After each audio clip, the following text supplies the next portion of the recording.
It's not Takistan.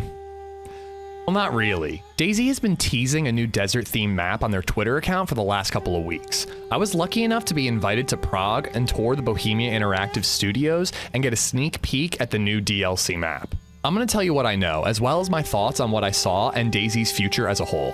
Before we get to it, please remember to like and subscribe. The map is called Nasdara, which is Takistan's neighbor to the west. It's going to be 267 square kilometers, making it the largest official map. I'm not going to lie to you, the screenshots that we saw, they looked a lot like Takistan. However, the devs did show us some early sneak peeks of some unique assets that are coming specific to this map. It really looks like things are a work in progress. I think that they announced this map a lot earlier than they did Sakal. They expect to release the map in 2026, and the price point is going to be less than $25 US. I'm expecting a pretty mixed reaction from the community about this announcement. I think console players are going to be a little more excited than PC players. PC players, we've been spoiled with modded maps for years. We've already played Takistan, and again, kind of looks a lot like Takistan. I think it's going to be up to the developers to really prove us wrong on that point. They're going to have to work hard to make us believe that this is not just a new configuration of Takistan. Now, that being said, there were a couple of key things that they seemed really excited about. One thing that they talked about was a highway that crosses the entire map. They mentioned the map is going to be a lot more open and a sniper's paradise. This is probably why they added a couple new scopes to the last 1.28 patch, including a desert variant of the marksman scope. It sounds like this highway is meant to be a safer way of traveling across the map.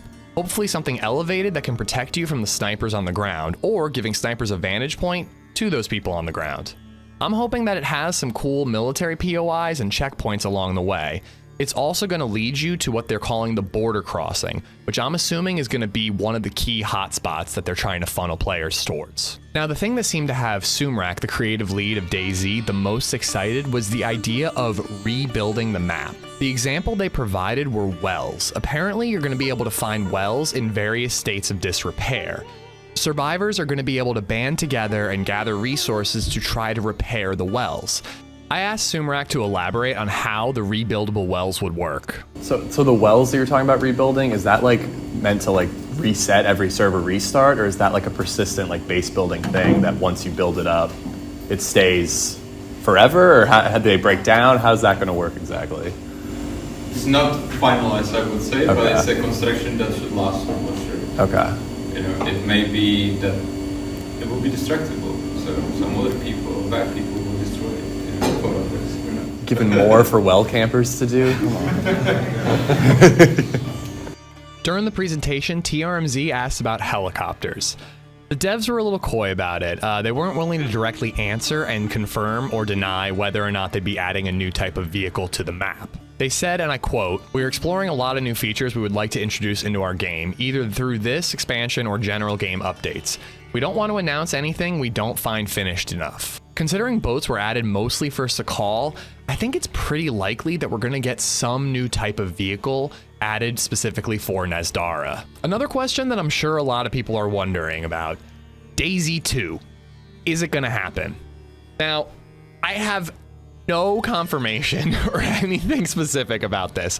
All I can say is that every time someone made a joke about DayZ 2, any dev had a little bit of a coy smile about them. Now, was that them being polite because they're sick and tired of people asking them that question and they can't say anything about it? Probably. I don't know. I still think it'd be stupid for them not to make DayZ 2. I mean, DayZ sold a lot of copies. They consider Sakal to be a huge success from a sales standpoint. I think that they would be dumb not to make DayZ 2. Maybe that's going to be the announcement next year. All in all, I can tell you guys that I'm pretty excited. Everyone was really worried about Sakal being a flipped asset, a reworked version of Tanoa.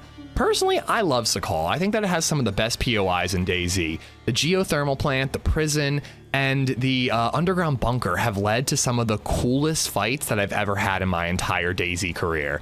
So no matter what, I'm pretty excited to see what the devs can do. A desert map is something that worries me, but I trust the hands of the devs and I hope that they will create something special. I'm also really excited about things that feel like they could go beyond DayZ. The well reconstruction and the idea that players can permanently have an effect on the map and the server is something that could really change the game if done appropriately. So I'm really excited to hear more when they have more info to tell us. The devs plan on announcing more things and giving us more updates in dev blogs the same way they did with Sakal. So this is just a sneak peek and the tip of the iceberg. Or the sandberg, I guess. I don't know, there's a joke in there somewhere.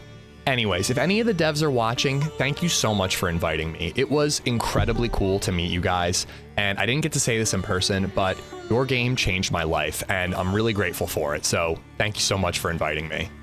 If you enjoyed the video, make sure that you like and subscribe. I'm gonna have some more content from my trip coming out. We went to Tizzy Military Base, and I recorded basically the entire thing, so if you wanna see what IRL Tizzy looks like, make sure that you stay tuned.